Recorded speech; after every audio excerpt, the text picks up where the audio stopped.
Panawagan para sa mas responsive at resilient na socio-cultural cooperation sa ASEAN at ang Free Funeral Services Act. Ating pag-uusapan kasama si Assistant Secretary Irene Dumlao, ang tagapagsalita ng Department of Social Welfare and Development. Asik Irene, magandang tanghali po. Welcome back sa Bagong Pilipinas ngayon. Magandang tanghali, Joshua and Director Cheryl. Magandang tanghali din po sa lahat ng sumusubaybay ng inyong pong programa. Asik, simulan natin dito sa ginanap na 40th Senior Officials Committee for the ASEAN Socio-Cultural Community Meeting. Nanawagan ng Pilipinas ng mas responsive at resilient na socio-cultural cooperation sa ASEAN. Ano po ang pangunahing layunin ng panawagang ito? Well, Joshua, tama yung binanggit mo na naisagawa nga natin o naisakatuparan yung 40th SOCA meeting noong isang araw at ito po ay pinangunahan ng Republika ng Pilipinas sa pamamagitan of course ng DSWD at marami po ang napag-usapan dyan. In fact, we celebrated yung mga milestones ng ating interregional cooperation. Specifically, we marked the conclusion of the ASEAN Socio-Cultural Community Blueprint 2025 na kung saan naipakita natin yung accomplishment natin sa mga strategic measures. At gayon din, napag-usapan yung pagpapatuloy ng pag-fulfill natin sa ating pong mga targets, lalong-lalo na sa pagpapalakas ng collaboration, cooperation tungo sa resilient, inclusive, and people-centered ASEAN community. Napag-usapan din yung iba't ibang mga issues na kinakaharap ng ating pong mga region o ng ASEAN region at nakita natin yung pagpapatuloy ng ating pagtutulungan para ma-address natin yung mga concerns na ito. Sa katunayan, Joshua, yung ating nga pong priorities ay naka-anchor sa tema na RISE ASEAN. Yung RISE po, it stands for Resilient and Empowered Families. I stands for Inclusive Development. S stands for Smart Youth and Innovations. And E stands for Environmentally Sustainable and Food Secure Future. Kasi mahalaga, nasabi nga natin, i-promote natin yung people-centered ASEAN, gayon din yung empowerment sa ating pong mga sektor. So, to address the issues na kinakaharap natin at kakaharapin pa ng ating rehiyon, mahalaga na ma-empower natin ang bawat isa sa ASEAN region para ma-address natin yung mga kinakaharap, lalong-lalo na yung nabanggit, yung disasters and yung the effects of climate change. So, dito, maipapakita natin sa isinagawa nga na ASEAN SOCA meeting and ASCC meeting, yung mas strengthen pa na pagtutulungan ng mga ASEAN regions, ng ASEAN countries dito sa ating region. Asek, sa inyong pananaw, bakit po mahalaga ngayon para sa mga bansang kasapi ng ASEAN na palakasin po ang kanilang socio-cultural cooperation, lalo na sa harap ng mga hamon tulad ng climate change, health crisis at economic uncertainty? Director Cheryl, nabanggit ko na yung dun sa RISE, yung talagang ipinopromote natin yung resilience, inclusivity, sustainability at empowerment. Yan kasi yung pinapakita ng ASEAN yung collective determination para makabuo tayo ng mas stronger, more united, and future-ready na community para sa lahat. Kung kaya nga po, napakahalaga ng ating mga isinagawa na mga pagpupulong kasi naipapakita dito yung kooperasyon, yung partnership at yung commitment natin na talagang palakasin pa yung mga isinasagawa natin na mga programa at inisyatibo para yung mga vulnerable sectors ay ma-empower at ma-empower nga natin na tugunan yung mga hamon ng kinakaharap po natin. Okay. Asek, from your perspective po, paano po makakatulong ito mas matibay na kooperasyon sa loob ng ASEAN para naman mas maprotektahan yung vulnerable sectors tulad ng mahihirap, kabataan, matatanda at mga naapektuhan ng kalamidad? Well, Joshua, nabanggit mo dyan yung elderly sector. Alam mo, napag-usapan sa mga naging pagpupulong yung pagsusulong nung silver economy. Kasi ito pong mga elderly sectors natin, meron pa rin po silang maiaambag sa nation building.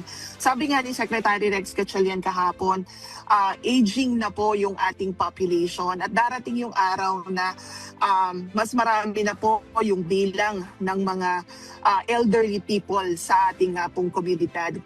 At kinakailangan na ma-empower natin sila, mabigyan ng pagkakataon na makapagpatuloy na makaambag sa ating pong mga nasyon. So isa po yan doon sa nakikita natin na kahalagahan.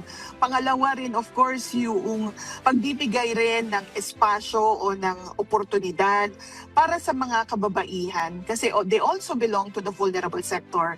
And alam naman natin if we give equal opportunity to women, the community will gain from their meaningful contributions. Gayun din po yung doon sa mga kabataan, maganda yung naging yung isinusulong natin na pag-capacitate din sa kanila, pag-aturo sa kanila kung paano ma-maximize ang paggamit ng teknolohiya, but at the same time, protecting them also from various risks na maaari po nilang makaharap sa paggamit nga po ng digital technologies. Kaya isinusulong natin dito yung digital resilience.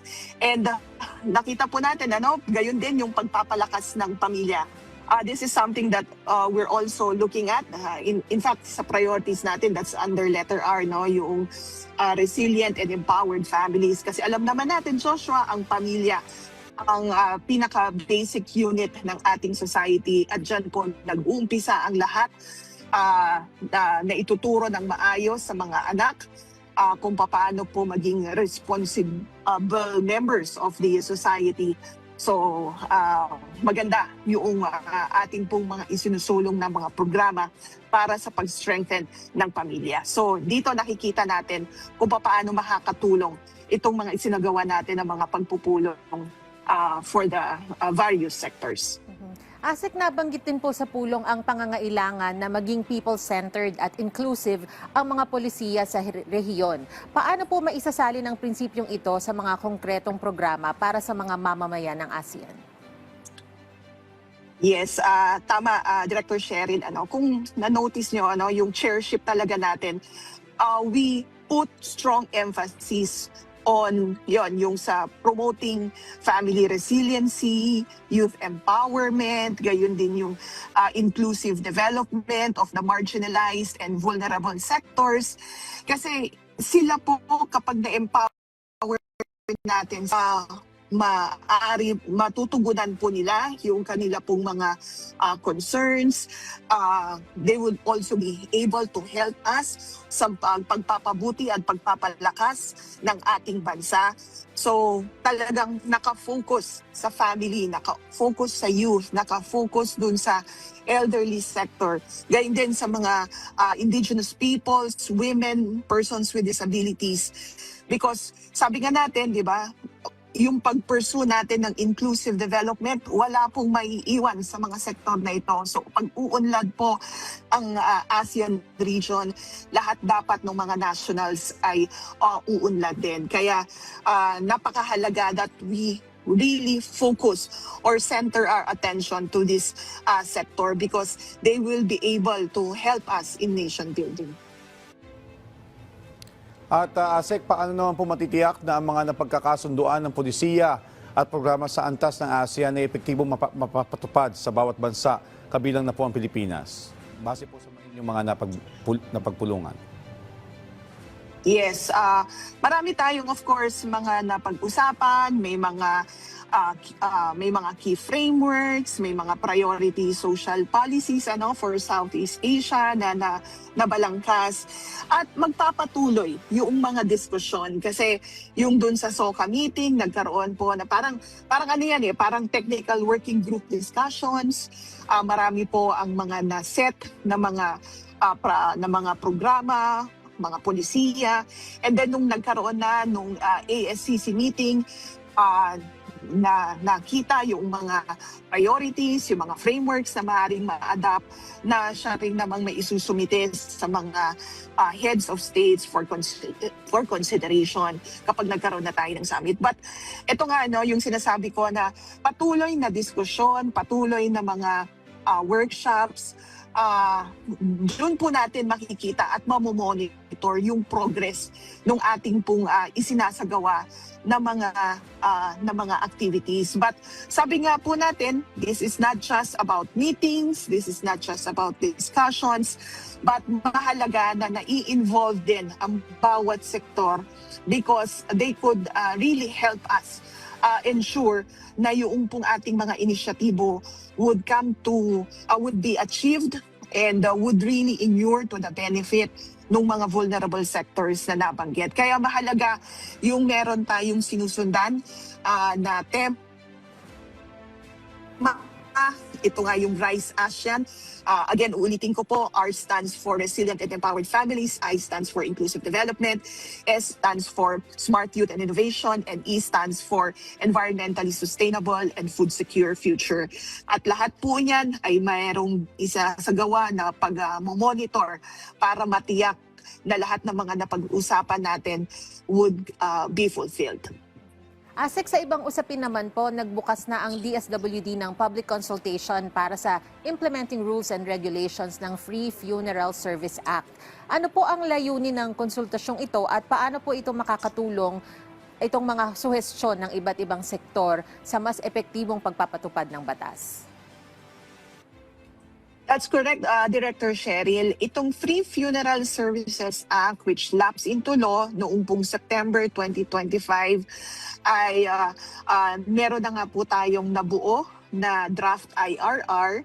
And we've had a series of consultations o yung pakikipagpulong sa iba't ibang mga stakeholders natin. And sa kasalukuyan, meron tayong isinasagawa na public consultation. Bakit po natin ito isinasagawa?